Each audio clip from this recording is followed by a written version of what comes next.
বেশ কয়েকদিন থেকে আমি যে কোনো একটা বিষয় নিয়ে খুব ডিপ্রেশনে ছিলাম এবং কি খুবই খারাপ অবস্থা এক কথায়। তো আমার খুবই কাছের একজন মানুষ, খুবই কানেক্টেড আমার সাথে। আমার কোনো কষ্ট হলে ওই মানুষটা কীভাবে জানি বুঝে যায়, আমি সেটাই আজ পর্যন্ত বুঝতে পারলাম না। যে কোনো ক্ষুদ্র জিনিস আমি যদি কষ্ট পাই, ওই মানুষটা বুঝে যায়। কেমনে বুঝে যায় আমি জানি না। সেই মানুষটা আমার খুব কাছের, আমার বাবা। তো উনি আমাকে মসজিদে একদিন বলল যে আমি নিশ্চয়ই কোনো কিছু নিয়ে আমি টেনশন করতেছি। তখন আমাকে উনি একটা উপদেশ দিল যে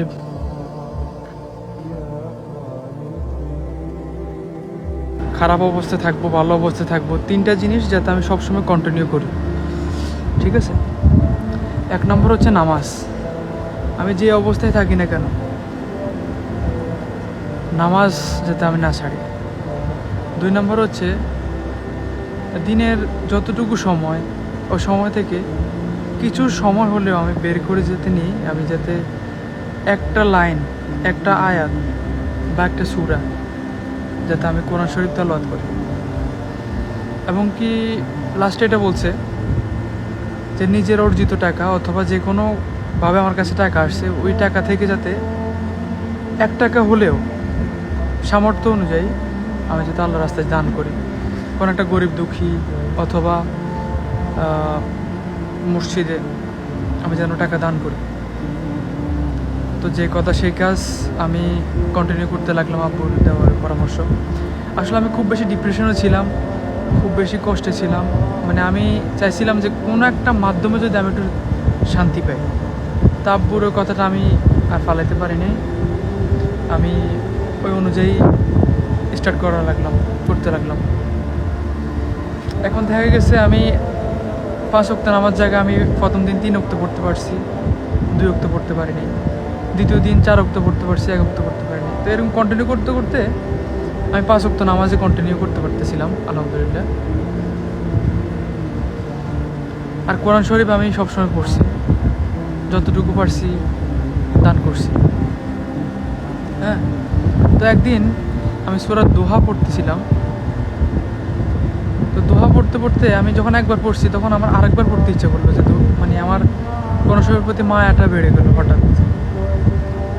তো যখন পড়তেছিলাম তখন আমার খুব ইচ্ছে করলো যে এটার অর্থটা কি, এটার মায়া পড়ে গেছে। আমি সূরা দোহার মায়া পড়ে গেছি। আমি এটার অর্থ বুঝতে লাগলাম। সাথে সাথে আমি আপনার গুগলে সার্চ করলাম যে সূরা দোহার অর্থটা কি। তো যখন আমি গুগলে সার্চ করলাম সূরা দোহার অর্থ, তখন এটার অর্থটা দেখে আমি জাস্ট অবাক হয়ে গেলাম এবং আমি এটার মায়া পড়ে গেছি। ঠিক আছে? তো ভাবলাম যে জিনিসটা আসলে আপনাদেরকে শেয়ার করি, কারণ আমার মতো ইয়াং জেনারেশন অনেকেই আছে যারা খুব বেশি ডিপ্রেশনে, কেউ ক্যারিয়ার নিয়ে, কেউ দেখা যাচ্ছে স্টাডি নিয়ে, কেউ অন্য আদারওয়াইজ বিষয় নিয়ে। আমার এই যে সবাই অলমোস্ট 95%। তো আমি ভাবলাম যে আপনাদের কাছে জিনিসটা শেয়ার করি।